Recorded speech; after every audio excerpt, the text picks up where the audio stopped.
हमारे साथ जो खास मेहमान जुड़े हैं उसमें पीके मिश्रा जी हैं, पूर्व डीजी हैं बीएसएफ के, एलएन राव साहब पूर्व डीसीपी हैं दिल्ली पुलिस के, वेद भूषण पूर्व एसीपी हैं दिल्ली पुलिस के, और हमारे तीनों सहयोगी हमारे साथ जुड़े हुए हैं। लेकिन सबसे पहले पीके मिश्रा जी, मैं आपके पास आते हुए, क्योंकि जो धाराएं लगाई गई हैं और जो यूएपीए एक्ट के तहत इस केस को दर्ज किया गया है, आपको क्या समझ में आ रहा है?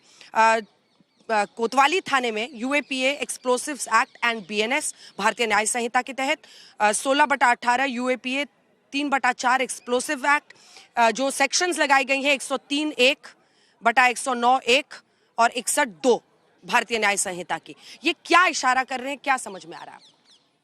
अंजना, मैं इसमें क्लियरली बता रहा हूं, पुलिस ने कोतवाली थाना में जो इसमें रिपोर्ट दर्ज किए हैं, डेफिनेटली इसमें, क्योंकि इसमें एक्सप्लोसिव्स भी, मैं क्लियरली बताना चाहता हूं, ये अमोनियम नाइट्रेट ही है, और जिस तरीके से उसको ब्लास्ट किया गया है, इसमें मैं एडिशनली बता सकता हूं कि उसमें जो है रिमोट कंट्रोल स्विच का इस्तेमाल भी हुआ है।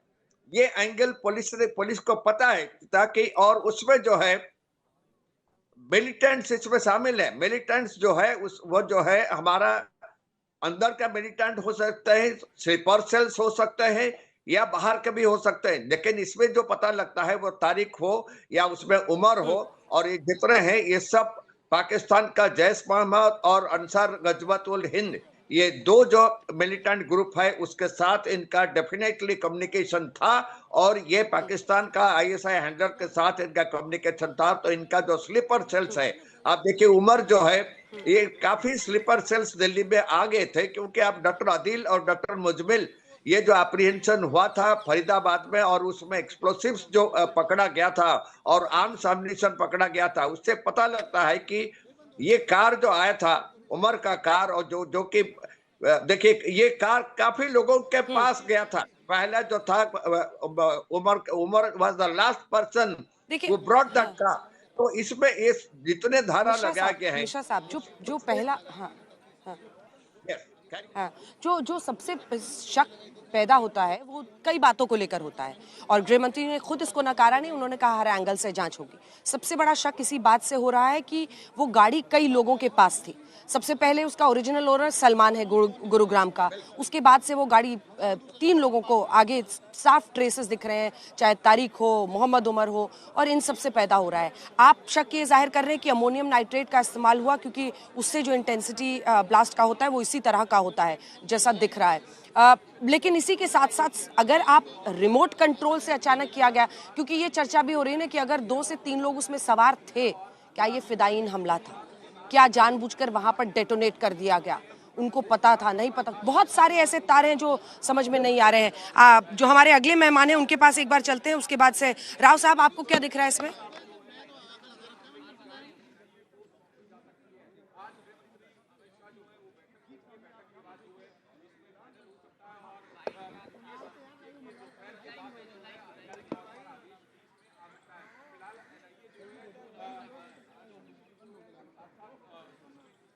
आपका ऑडियो किसी वजह से नहीं आ रहा है, मैं आ रही हूँ आपके पास। वेद भूषण जी, आपको क्या समझ में आ रहा है? नीना जी, जब से परसों से एटीएस जे&के पुलिस ने फरीदाबाद के अंदर जो हाइडआउट्स पर रेड की थी परसों रात से, और उसमें बड़ी मात्रा में उसकी इन्वेस्टिगेशन के दौरान में 2 AK-47 राइफल और लगभग 300 किलो अमोनियम नाइट्रेट मिला था, तभी से आशंका लगाई जा रही थी कि बहुत बड़े लार्ज स्केल पर तैयारियां की जा रही थी विस्फोट करने के लिए। और यह भी बताया जाता है कि आरएसएस ऑफिस और आजादपुर सब्जी मंडी की रेकी भी की गई थी। ये तमाम चीजें अब इन्वेस्टिगेशन में धीरे धीरे आएंगी, परंतु ये क्लियर हो चुका है, एस्टेब्लिश हो चुका है, क्योंकि ये पढ़े लिखे लोगों का ग्रुप है, जिसमें 2 डॉक्टर भी हैं। डॉक्टर आदिल जो सहारनपुर में नौकरी कर रहे थे, जिनके लॉकर से AK-47 रिकवर हुई, मुजम्मिल और एक मौलवी भी अरेस्ट हुए थे। तो बहुत सारी शंकाएं थी कि ये हो सका, परंतु जब तक इन्वेस्टिगेशन शुरुआत हो पाती उससे पहले ही लाल किले पर आकर ये ब्लास्ट हो गया, और ये बिल्कुल क्लियर अब हो चुका है कि ये सुसाइडल अटैक है, या जिसको फियादीन अटैक करते हैं। और ये जैश-ए मोहम्मद का बिल्कुल एक मॉड्यूल है। ISIS और जैश-ए मोहम्मद इसी तरह से अपनी एक्टिविटीज को करते हैं, और इनका जो उद्देश्य था पूरे हिंदुस्तान को दहलाना था, क्योंकि जिस तरह से आरएसएस और वंदे मातरम और तमाम चीजें दुनिया के अंदर घटित हो रही हैं। अमेरिका से लेकर विश्व के पटल पर जिस तरह की चीजें आ रही हैं, हाँ। न्यूयॉर्क का मेयर का चुना जाना, तो बहुत सारी चीजें कनेक्टेड है। आप इसको केवल हिंदुस्तान से या लाल किले से कनेक्ट ना करें, इसको पूरी दुनिया के अंदर जो नई तस्वीर बनकर आ रही है। दूसरी तरफ आप बता रही हैं बिहार के अंदर इलेक्शन है, तो कुछ ऐसे पॉलिटिकल पार्टीज भी इससे कनेक्टेड हो सकते हैं कि जो कि इसका बेनिफिट उठाना चाहते हैं, परंतु ये जरूर है कि ठीक है। इसके तार एलन राव साहब, आपको क्या समझ में आ रहा है? आपने लंबे वक्त तक दिल्ली पुलिस में काम किया है, आप जो शुरुआती जानकारी देख रहे हैं, और हम मौके से भी आपको दिखा रहे हैं, एक बार फिर से दिखाते हैं। यहाँ पर सुबह सुबह पूरे इलाके को और वहाँ फोरेंसिक्स की टीम के लोग जाते हुए भी दिखाई दे रहे हैं, क्योंकि अभी भी वहाँ से सबूत इकट्ठा किए जा रहे हैं। और जो टीम्स हैं फोरेंसिक्स की, दिल्ली पुलिस की, अलग अलग जगहों की टीम है।